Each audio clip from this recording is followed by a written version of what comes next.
ನಮಸ್ಕಾರ, ಎಲ್ರಿಗೂ ನಮಸ್ಕಾರ. ತುಂಬ ಖುಷಿ. ಏನು ಹೇಳೋದು, because Chaitanya is a very very dearest friend of main, very Young friend of main ಅಂತ ಹೇಳಬೇಕು ಅಂತ ಹೊರಟಿದ್ದೆ. ಬಟ್ ಆವಾಗ ನಾನು ಯಂಗ್ ಅಲ್ಲ ಅಂತ ಆಗ್ಬಿಡುತ್ತೆ. So is a very dearest friend of mine, the full family. I look up to his parents as my parents. So ಅವರೆಲ್ಲ ಇದ್ದಾರೆ ಇಲ್ಲಿ, ಭಾಳ ಖುಷಿ. ಯಾಕಂದರೆ ಚೈತನ್ಯನಂಥ ಟ್ಯಾಲೆಂಟೆಡ್ ಮಾಡರ್ನ್ ಸೆನ್ಸಿಬಿಲಿಟಿ ಇದ್ದವರು, progressive minded people should be making films. ಆವಾಗ ಅದು ಸಮಾಜಕ್ಕೂ ಒಳ್ಳೆಯದು, ಸಿನಿಮಾಕ್ಕೂ ಒಳ್ಳೆಯದು, ಒಂದು ಹ್ಯುಮ್ಯಾನಿಟಿಗೂ ಒಳ್ಳೆಯದು. ಸೊ ಅಂಥವ್ರು ಮಾಡ್ತಾ ಇದ್ದರೆ ಎವ್ರಿಥಿಂಗ್ ಈಸ್ ಫೈನ್ ಅಂತ ಅರ್ಥ. ಸೊ ಅದಕ್ಕಾಗಿ ನನಗೆ ಖುಷಿ ಆಗ್ತಾ ಇದೆ, ಅವನ ಸಿನಿಮಾ ಆಗ್ತಾ ಇದೆ ಮತ್ತು ಒಂದು ಹಾಡು ಬಿಡುಗಡೆ ಆಗ್ತಾ ಇದೆ. And I am also part of it through this song ಅಂತ ಭಾಳ ಖುಷಿ ಆಗ್ತಾ ಇದೆ. And I am very happy Santosh Narayanan ಅವರ ಕಂಪೋಸಿಷನ್ಗೆ ನಾನೊಂದು ಹಾಡು ಬರೆಯೋಕ್ಕೆ ಆಯಿತು ಅನ್ನೋದು, because I am a fan of his compositions. ಅದೊಂಥರ ಮಜಾ ಇರುತ್ತೆ ಒಂದೊಂಥರ. ಅಂದರೆ it's like when you are going to somewhere, ಇಲ್ಲಿಂದ ಎಲ್ಲಿಗೋ ಹೋಗ್ತಾ ಇರ್ತೀವಿ, Kerala or somewhere, suddenly you will see somewhere one board on the sign board on a road, Ooty 90 kilometers. You feel connected to Ooty. Are Ooty here? We had gone to honeymoon 40 years ago. Ooty 90 kilometers. So same way Narayanan, Santosh Narayanan, we might have heard so many songs, so many things. But suddenly I am now writing one song for him. See that kind of a connections. Because I have been writing in Kannada since last 15 years. I have written 500 songs almost.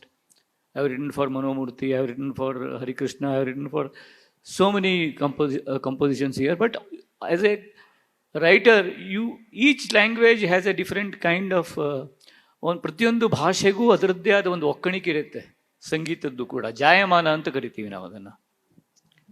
Malayalam ನಮಗನ್ಸುತ್ತೆ, ಒಂದು ಮಲಯಾಳಂ ಕಂಪೋಸಿಷನ್ಗೆ ನಾನು ಬರೀಬೇಕು, ಒಂದು ಬೆಂಗಾಲಿಗೆ ಬರೀಬೇಕು, ಮರಾಠಿಗೆ ಬರೀಬೇಕು, ತಮಿಳಿಗೆ ಬರೀಬೇಕು, ನನಗೆ ಯಾವಾಗ ಬರೆಯೋಕ್ಕೆ ಸಿಗುತ್ತೋ ಏನೋ ಅಂತ. Then I try to do it myself. I will take a Tamil song and write it myself for my personal hobby. I do it. I used to do it in my college days. I to write for Hindi songs myself. ಮೇರಾ ಜೀವನ್ ಕೋರಾ ಕಾಗಜ್ ಕೋರಾ ಹಿ ರಹ ಗಯಾ, ಚೆನ್ನೆ ನಿನ್ನ ಚಿನ್ನದಂಥ ನೆನಪು ಕಾಡಿದೆ. I used to sing it in colleges. ಆ ಥರ ಮಾಡ್ತಿದ್ದೆ ನಾನು. ಸೊ ಲಾಸ್ಟ್ ಇಯರ್, 2 ವರ್ಷದ ಹಿಂದೆ ನನಗೆ ರೆಹಮಾನ್ ಈಸ್ ಎನದರ್ ನಮ್ಮನ್ನು ತುಂಬ ಕಾಡಿದಂಥ music composer. So Ponniyin Selvan Kannada version I could write. PS1 and PS2. So when I got an email from Maniratnam ji, I was thrilled. I couldn't believe.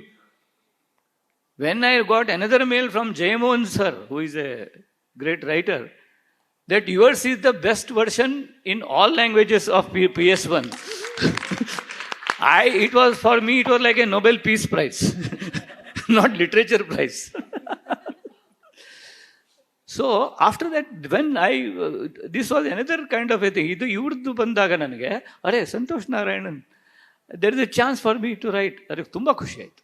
So immediately ನಾನು ಹೇಳಿದೆಪ್ಪ, ನನಗೆ ಈಗ ಪ್ರೇಮ ಕಾವ್ಯವನ್ನೆಲ್ಲ ಈಗ ಹುಡುಗರು ಬರೀಬೇಕಪ್ಪ, ನಾವೇನು ಬರೆಯೋದೀಗ ಅಂತ ಹೇಳಿದೆ ಇವರಿಗೆ. ನಾನು ಅವರಿಗೆ ಚೈತನ್ಯಗೆ ಹೇಳಿದೆ ನಾನು, ಇಲ್ಲ ನೀವೇ ಬರೀಬೇಕು ಅಂತ ಹಠ ಒಂದು. ಸೊ ಆಮೇಲೆ ಬರೆದೆ ನಾನು, ಅಷ್ಟೇ, ಮತ್ತೇನು ಹೇಳೋದು. ಆದರೆ ಈ ಕಂಪೋಸಿಷನ್ ಯಾಕೆ ನನಗೆ ಇಷ್ಟ ಆಯಿತು ಅಂತಂದರೆ, why I like this composition ಅಂದರೆ, ಈ ಕಂಪೋಸಿಷನ್ನಲ್ಲಿ ನನಗೆ ಆ್ಯಸ್ ಎ ಕನ್ನಡ ಲಿರಿಸಿಸ್ಟ್ ನನಗೆ ಇಷ್ಟ ಆದದ್ದಂದರೆ, it has in its structure crossword quality ಇತ್ತು ಅದಕ್ಕೆ. You have crosswords, crosswords quality. That's why I have use that repeat words. ಮರೆತು. See, I could have used 2 different words. I have repeated words there. In crosswords, you have like this, no? Sometimes. ಈ ಪದಬಂಧ ಅಂತ ನೋಡ್ತಿರಲ್ಲ ನೀವು. So there I use the same words again, because for a listener, ಕೇಳುಗನಿಗೆ ತುಂಬ ನೀವು words ಹಾಕ್ಬಿಟ್ರೆ ತುಂಬ jumble ಆಗಿಬಿಡುತ್ತೆ. There are many words, ತುಂಬ ಶಬ್ದಗಳಿವೆ ಹಾಡುಗಳಲ್ಲಿ, ತುಂಬ ಆಮೇಲೆ ಇವತ್ತೇನಾಗಿದೆ ಅಂದರೆ ಕಾಲ ತುಂಬ ಚೇಂಜ್ ಆಗಿದೆ, ಜನಗಳಿಗೆ ಕಾಂಪ್ರಹೆನ್ಷನ್ ಟೈಮ್ ಕಡಿಮೆ ಆಗಿದೆ. People cannot comprehend too many things in a small song. So then you have to give them spaces. So then you have to repeat. So ಅಲ್ಲಲ್ಲಿ ರಿಪೀಟ್ ಮಾಡೋಕ್ಕೆ ಅಲ್ಲಿ ಸ್ಪೇಸ್ ಇದೆ. ಅದೊಂದು ಕ್ರಾಸ್ ವರ್ಡ್ ಕ್ವಾಲಿಟಿ ಅಂತ ಕರಿತೀನಿ ನಾನು. ಸೊ ಆ ಥರ ಎಕ್ಸ್ಪೆರಿಮೆಂಟ್ ನನಗೆ ಮಾಡೋಕ್ಕೆ ಈ ಕಂಪೋಸಿಷನಲ್ಲಿ ಚಾನ್ಸ್ ಇತ್ತು.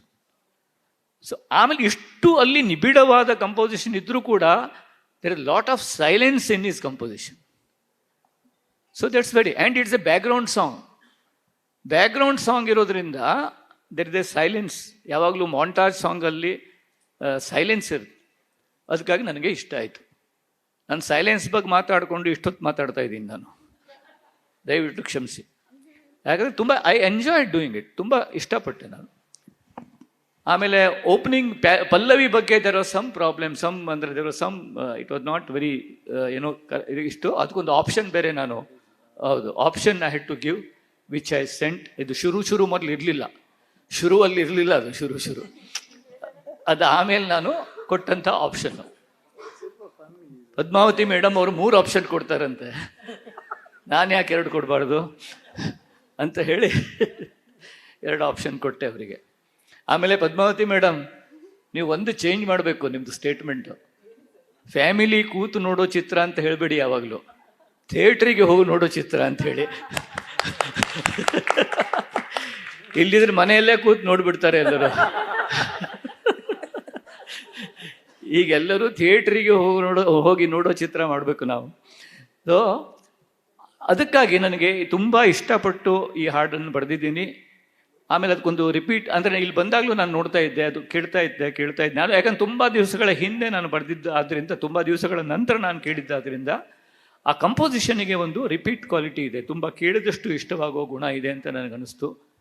ಇಲ್ಲಿರೋ ನಮ್ಮ ಸ್ನೇಹಿತರು ಕೂಡ, ಸುನೈನಾ ಇತ್ಯಾದಿ, ಅವರು ಕೂಡ ಅದನ್ನೇ ಹೇಳ್ತಾ ಇದ್ರು. ತುಂಬ ಖುಷಿ ಆಯಿತು. ಆಮೇಲೆ ತುಂಬ ಯಂಗ್ ಟ್ಯಾಲೆಂಟ್ಗಳದ್ದು ಒಂದು ಜಾತ್ರೆನೇ ಇದೆ ಇದರಲ್ಲಿ, ಎಲ್ಲರನ್ನು ನೋಡಿ ಖುಷಿ ಆಯಿತು. ಸೊ ಒಳ್ಳೆಯದಾಗಲಿ, ಶುಭ ಆಗಲಿ, ಮತ್ತು ಇನ್ನೂ ಹೆಚ್ಚಿನ ದಿನಗಳಿಗಾಗಿ, ಒಳ್ಳೆಯ ದಿನಗಳಿಗಾಗಿ ನಾವು ಕಾಯೋಣ. Thank you Santosh, all the best. ಮತ್ತು ಇಲ್ಲಿರುವ ಎಲ್ಲರಿಗೂ ಕೂಡ ನನ್ನ ಶುಭಾಶಯಗಳು.